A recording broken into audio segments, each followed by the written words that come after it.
Selamat berjumpa kembali Bapak Ibu, Saudara-saudari umat beriman terkasih dalam Tuhan. Selamat memasuki pekan Advent yang pertama pada hari Senin tanggal 2 Desember 2024. Saya mengajak kita sekalian untuk merenungkan kutipan Injil Matius bab 8 ayat 5 sampai 11. Kita mendengarkan sabda Tuhan terlebih dahulu. Dalam nama Bapa dan Putra dan Roh Kudus. Amin. Ketika Yesus masuk ke Kapernaum, datanglah seorang perwira mendapatkan dia dan memohon kepadanya. Tuan, hambaku terbaring di rumah karena sakit lumpuh dan ia sangat menderita. Yesus berkata kepadanya, aku akan datang menyembuhkannya. Tetapi jawab perwira itu kepadanya, Tuan, aku tidak layak menerima Tuan dalam rumahku. Katakan saja sepatah kata, maka hambaku itu akan sembuh.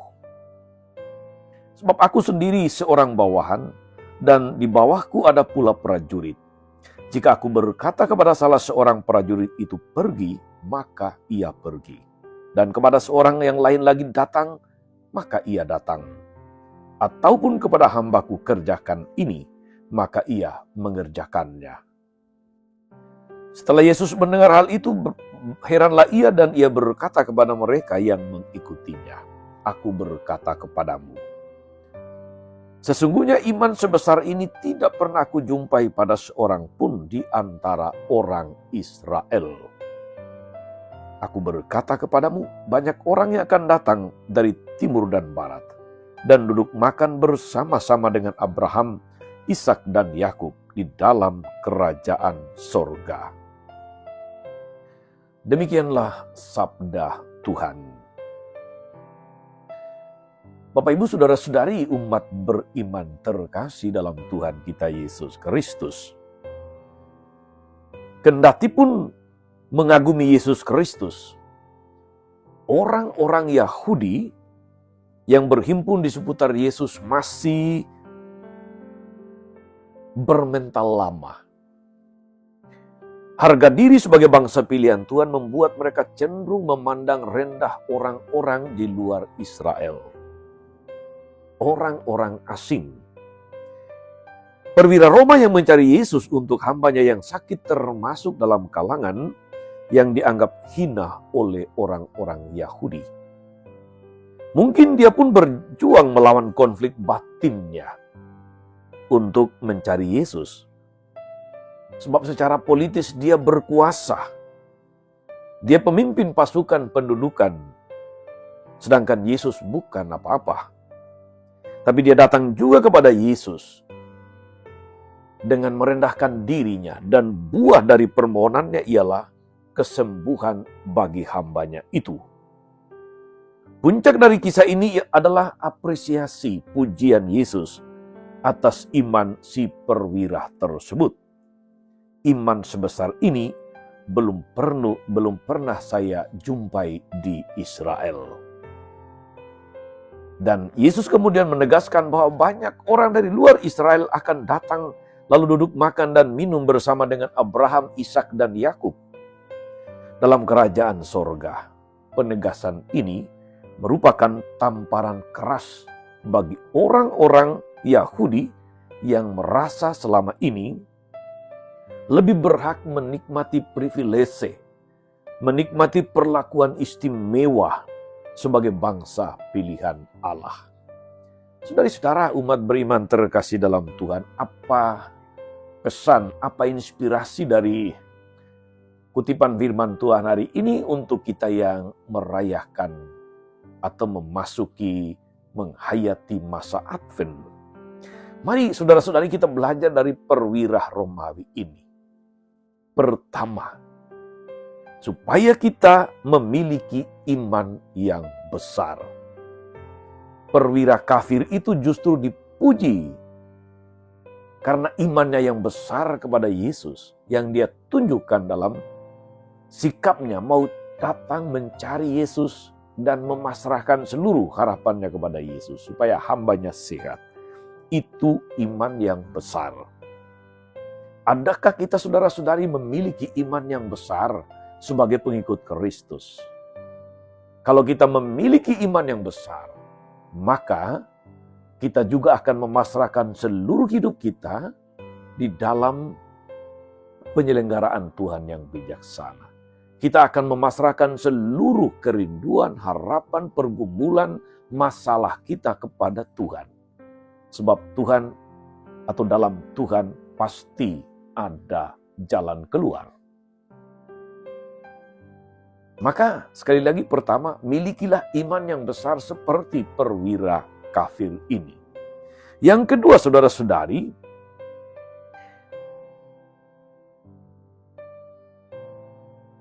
dia memiliki, atau perwira kafir itu memiliki kerendahan hati. Terbukti ketika Yesus hendak datang ke rumahnya untuk menyembuhkan hambanya yang sakit.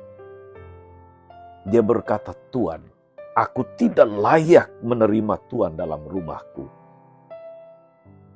Katakan sepatah kata, maka hambaku itu akan sembuh." Dan itulah yang kemudian membawa Yesus kepada pujian, apresiasi kepada iman dari perwira ini. Iman sebesar ini belum pernah kujumpai di Israel. Iman yang besar, iman yang kuat, dia akan berbuah di dalam kerendahan hati untuk mengakui kuasa Tuhan atas hidup kita. Iman yang besar akan berbuah kerendahan hati untuk melihat bahwa Tuhan mampu melaksanakan apapun dalam hidup kita, bahkan hanya dengan bersabda. Ini teladan luar biasa untuk kita, saudara-saudari, bahwa memiliki iman tidak cukup iman sebagai identitas, tapi iman yang nyata dihayati di dalam kerendahan hati, seperti perwira Romawi kafir ini. Dan yang ketiga, saudara-saudari, sebagai kelanjutan buah dari iman yang besar itu adalah perwira Romawi ini memiliki kasih dan kepedulian, bela rasa penuh tanggung jawab terhadap hambanya yang sakit itu.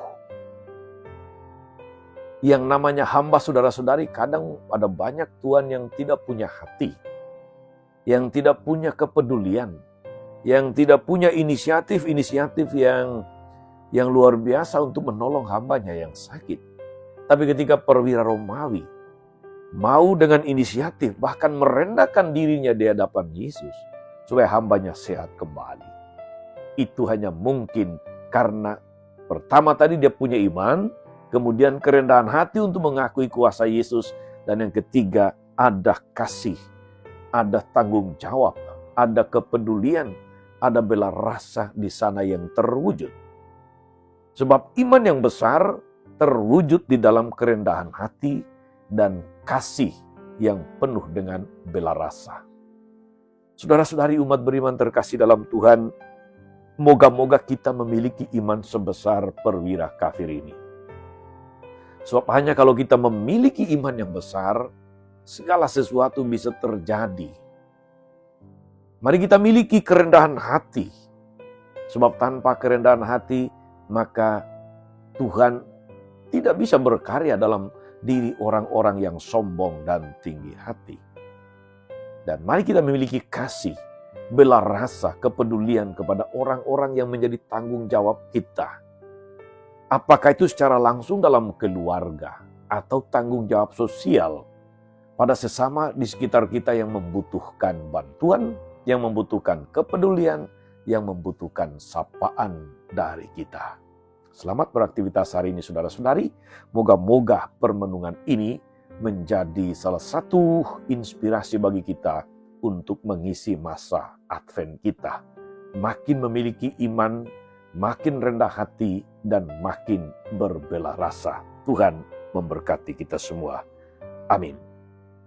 Tuhan Yesus Kristus, kami bersyukur karena kami boleh Kau panggil untuk menjadi para pengikut-Mu. Terima kasih atas anugerah iman yang membuat kami mempercayakan seluruh hidup kami kepada-Mu, keprihatinan-keprihatinan, pergumulan-pergumulan, bahkan di saat kadang-kadang kami menemui Segala sesuatu serba gelap, seakan-akan tidak ada harapan. Engkaulah satu-satunya harapan kami. Kuatkan iman kami Tuhan, agar kami mampu untuk percaya akan kuasa-Mu yang luar biasa, makin rendah hati dalam hidup, makin memiliki kasih bela rasa dalam seluruh hidup dan perwujudan iman kami. Terpujilah Engkau sepanjang segala masa.